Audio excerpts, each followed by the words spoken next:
Hi guys, day 4 tayo ngayon at gagawin lang natin magpako ng sahig. Yan. Ito na yung nagagawa ko. Yan, marami-rami pa yan. At mukhang kukulangin yung ating panahig. Ayun, meron pa doon. 1, 2, 3, 4, 5. 5 na lang yun. Ibig sabihin, 6 na yun nandito. Kukulangin nga. So, ayan guys. Magpako muna tayo. Doon tayo banda. Pako muna natin yung sahig. Ayan. Ayan guys. Ayan yung itsura nya. Tara. Pako ko muna yun.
Yan na guys, ito na natapos natin maghapon. Ayan.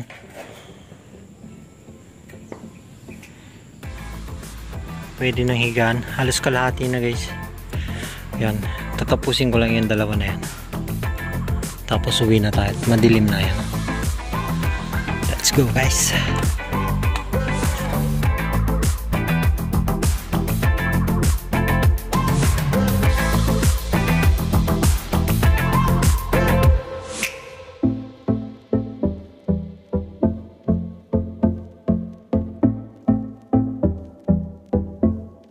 Ayan guys, nakalahati na natin. Kalahati na may sahig. Bukas naman yan. Ang kalahati. At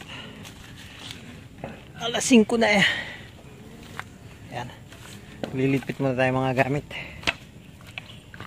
Ayan guys. Kita nyo na. Kalahati na. Bye bye. Day 4 ngayon. Ayan. Ay, mga ilang araw pa yan. Try ko tapusin bukas yan. Ang kalahati. Yan, hanggang dito na lang guys. Bye bye.